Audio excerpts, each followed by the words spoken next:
స్వాచ్ఛముగా ఇప్పుడు మనం చదువుతూ వచ్చిన ఈ భాగంలో ప్రార్థనకు సంబంధించినటువంటి మాట మనకు జ్ఞాపకం చేయబడుతూ ఉంది. నన్ను అడుగుము, జన్మలను మీకు స్వాచ్ఛముగాను, భూమిని దిగంతముల వరకు సొత్తుగా ఇస్తాను. స్వాచ్ఛము, సొత్తు, మరి జనములు మరియు భూమి. భూమి మీద ఉన్నటువంటి జనములను స్వాచ్ఛముగాను సొత్తుగాను దేవుడిచ్చేవాడిగా ఉంటా ఉన్నాడు. ఎప్పుడంటే ప్రభువుని అడిగి మనం వెలుగుతాం. మత్తయి సువార్త 7వ అధ్యాయంలో అక్కడ చూస్తే నన్ను అడుగుడి మీకు ఇవ్వబడును, వెదకుడి మీకు దొరుకుతుంది, తట్టుడి మీకు తీయబడతా ఉంది. తలంపు ఏంటంటే జనములను నీకు స్వాచ్ఛముగా ఇచ్చేదను. దేవుడు ఏ జనములను మనకు స్వాచ్ఛంగా ఇస్తాడు.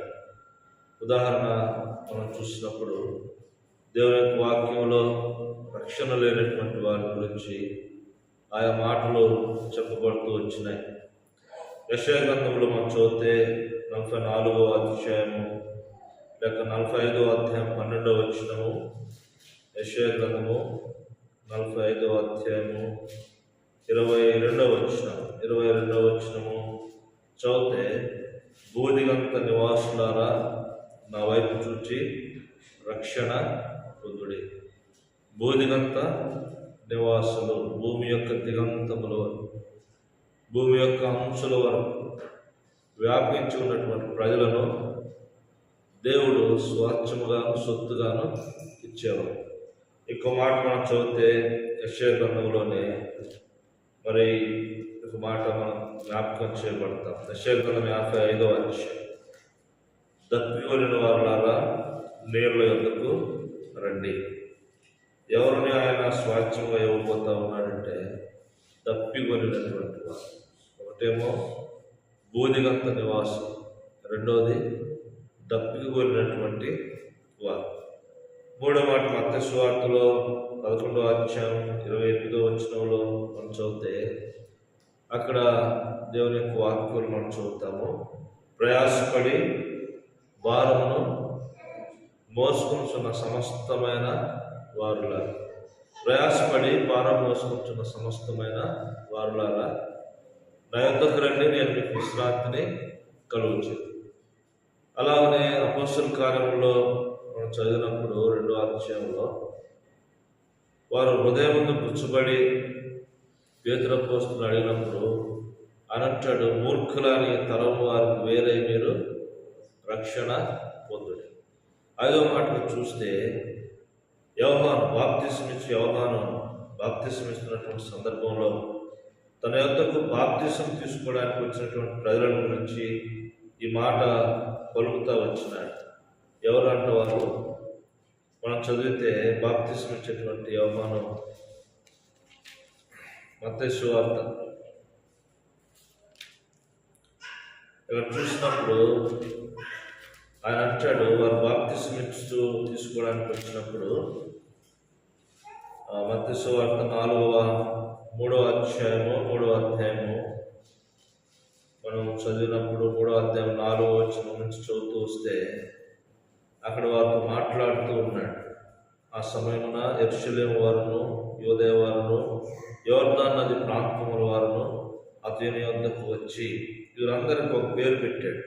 7వ వచనం, ఇంకా అందులో పరిచయులు ఉన్నారు, సర్దుకయ్యులు కూడా ఉన్నారు. వారిని చూసి సర్ప సంతానం.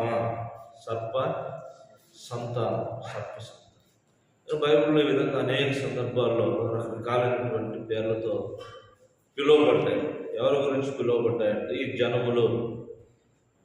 జనములు ఎవరు అనేది మనం చూసాం. 5 రకాలైనటువంటి మాటలు మనం చూసాం. యెషయా గ్రంథంలో మనం చదివితే కొంచెం క్లారిటీ కొరకు యెషయా గ్రంథము 2వ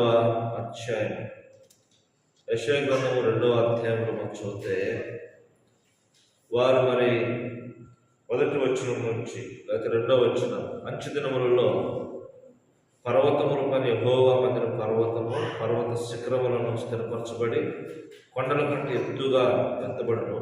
ప్రవాహం వచ్చినట్టు సమస్త అన్యజనులు దానిలోనికి వచ్చెదరు. 3వ వచనము మధ్యలో జనములు గుంపులు గుంపులుగా వచ్చి యాకోబు దేవుని మందిరమునకు యెహోవా పర్వతమునకు వెలుదుము రండి, ఆయన తన మార్గముల విషయమై మనకు బోధించును, మనం ఆయన త్రోవలలో నడుతుమని చెప్పుకుందరు. ఈ జనములు గుంపులు గుంపులుగా వస్తారు. అంటే ఈ చివరి దినాల్లో జనాలు ఏమి ఎరుగుతారంటే, మరి ఇశ్రాయేలు దేవుడే దేవుడని చెప్పేసి అందరూ తెలుసుకున్న తర్వాత ప్రవాహం వలె మరి జనములు సంఘములో చేర్చబడేవారుగా ఉంటారు. ఎప్పుడు అంటే మనం ప్రభువును అడుగుతూ ఉంటాం. మనం ప్రభు అడిగినప్పుడు దేవుడు మనకు జనములను స్వాచ్ఛముగా ఇచ్చేవాడిగా ఉంటాడు.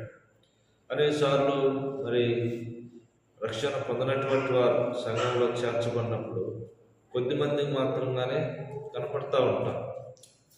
అపోస్తలుల కార్యములో ప్రాంతాల్లో మనం చదివినప్పుడు దేవుని యొక్క వాక్యం రాయబడిందంటే, రక్షణ పొందుతున్న వారిని దేవుడు అనుదినము సంఘములో చేర్చుచుండెను అనే మాటను మనం చూస్తాం.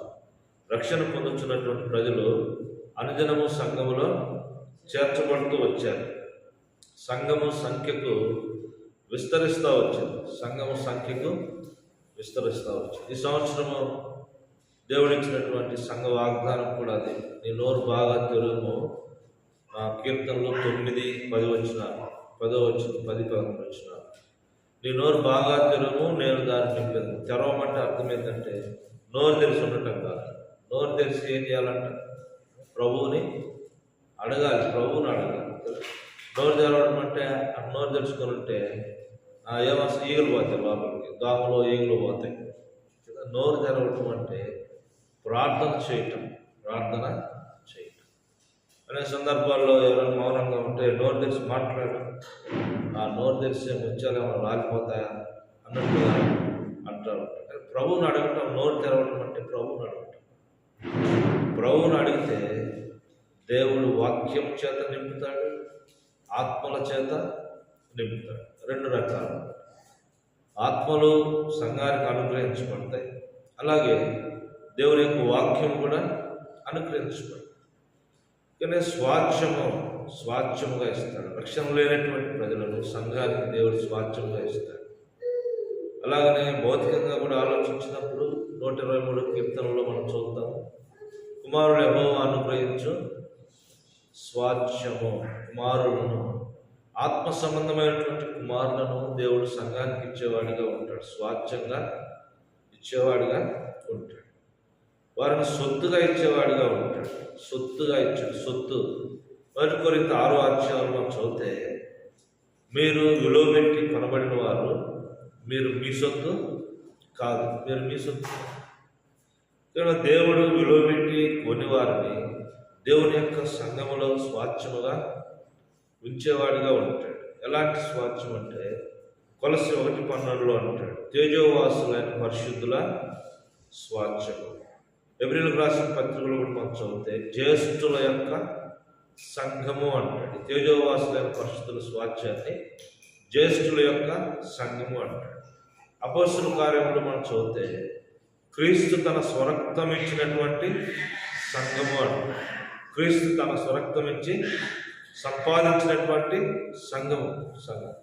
విలువ పెట్టి కొనబడినటువంటి సంఘం. ఈ దినాల్లో దేవుడు అనేకమంది విలువ పెట్టి సంఘముగా కూర్చబడడానికి మనం ప్రభువుని అడిగేవారంగా ఉండాలి. అడుగుడు ద్వారా కుమారులను స్వాచ్ఛంగా ఇస్తాడు. ఆత్మీయమైన కుమారులను, ఆత్మీయమైనటువంటి కుమార్తెలను సంఘానికి స్వాచ్ఛముగా అనుగ్రహించబడతారు, సొత్తుగా అనుగ్రహించబడతారు. రెండవది, దేవుని యొక్క వాక్యం చేత సంఘము తృప్తిపరచబడేదిగా ఉంటుంది. 9లో మనం చూద్దాం, కీర్తన 9లో, నీ నోరు బాగా తెరువు, నేను దానిని నింపేదను. 2వ తరపు చూస్తే ఇందులో నన్ను అడుగు వారికి దేవుడు రెండోది పరిశుద్ధాత్మను అనుగ్రహించేవాడిగా ఉంటాడు. ఎఫెసీయులకు రాసిన పత్రిక 1వ అధ్యాయంలో 17వ వచనం అనుకుంటాను చదివితే, ఈ ఆత్మ మనకు స్వాచ్ఛముగా అనుగ్రహించబడి ఉండెను. ఈ ఆత్మ మనకు స్వాచ్ఛముగా అనుగ్రహించమని. లూకా 11:13 కూడా రాయబడింది. లూకా సువార్తికుడు ఇలా రాస్తాడు, దేవుడు తనను అడుగు వారికి నిశ్చయముగా పరిశుద్ధాత్మను అనుగ్రహిస్తాడు. అపోస్తలుల కార్యములు 3వ చదివితే ఆయన భయపడువారు, ఆయన నామమును బట్టి భయపడు వారికి నిశ్చయముగా దేవుడు పరిశుద్ధాత్మను అనుగ్రహించేవాడిగా ఉంటాడు.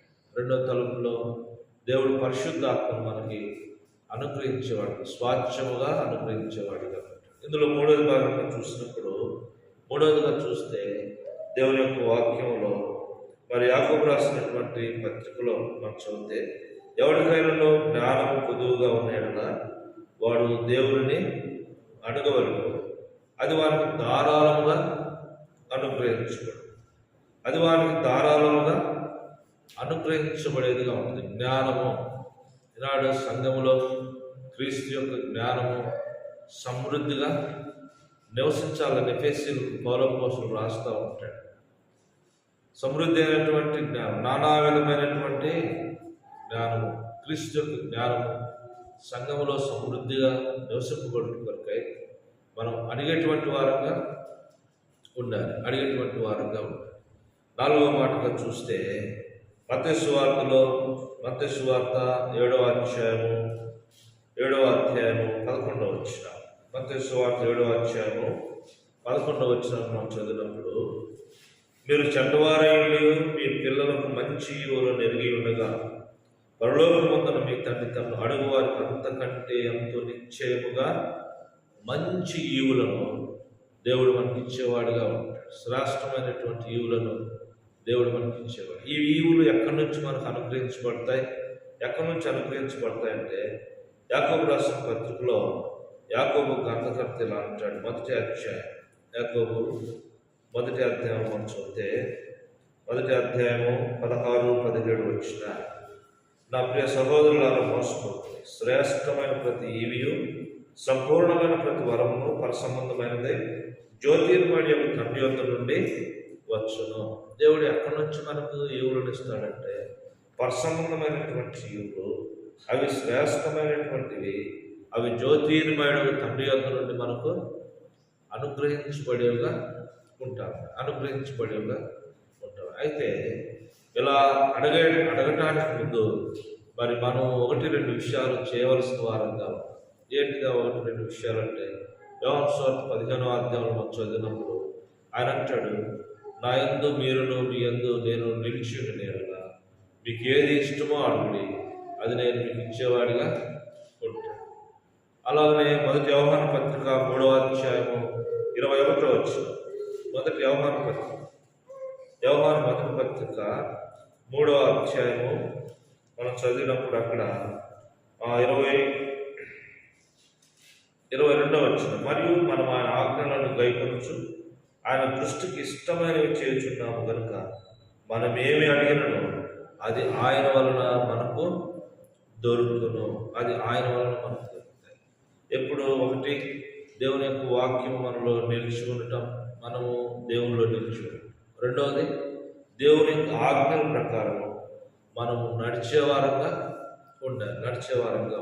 ఇంకో మాట కూడా మనం చదువుతాం. 5వ అధ్యాయం, 1 యోహాను పత్రిక 5వ అధ్యాయము 5వ అధ్యాయం 13వ వచనం, ఆయనను బట్టి, అది 14, ఆయనను బట్టి మనకు కలిగిన ధైర్యం ఏదనగా ఆయన చిత్తానుసారంగా మనం ఏది అడిగినను ఆయన మన మనవి ఆలకించునండి. మనం ఏమి అడిగినను ఆయన మన మనవి ఆలకించును. ఎరిగిన ఎడల మనం ఆయనను వేడుకొనినవి మనకు కలిగినవని జరుగుతుంది. 3వది ఏంటంటే, ఆయన చిత్తం ప్రకారంగా అడగమన్నారుగా ఏదో ఒకటి అడుగుదాం కాదు. దేవుని ఉద్దేశము అది కాదు.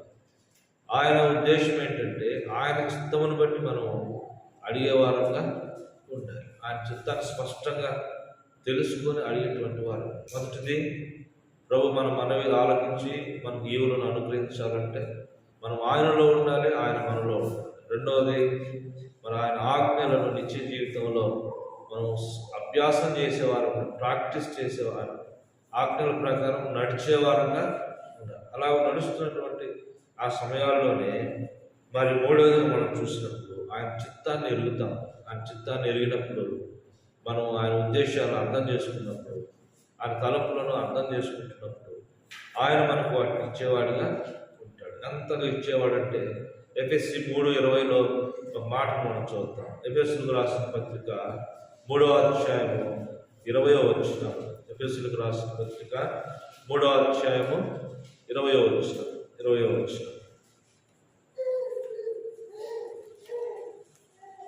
3వ అధ్యాయం 20వ వచనంలో మనలో కార్యసాధకమైన తన శక్తి చొప్పున మనం అడుగు వాటన్నిటికంటేను ఊహించు వాటన్నిటికంటే అత్యధికంగా చేయ శక్తి గల దేవునికి క్రీస్తు యేసు మూలంగా సంఘములలో తరములు సదాకాలము మహిమ కలుగునుగాక. ఆమేన్. ఎలాంటి అంటే మనం అడుగు వాటన్నిటికంటేను ఊహించు వాటన్నిటికంటే గొప్పదైనటువంటి కార్యములు ఈ సంవత్సరం ప్రభు మనకు ఇచ్చేవాడిగా ఉంటాడు. ఎప్పుడంటే మన నోరు బాగా తెరవాలి. దేనికి తెరవాలి?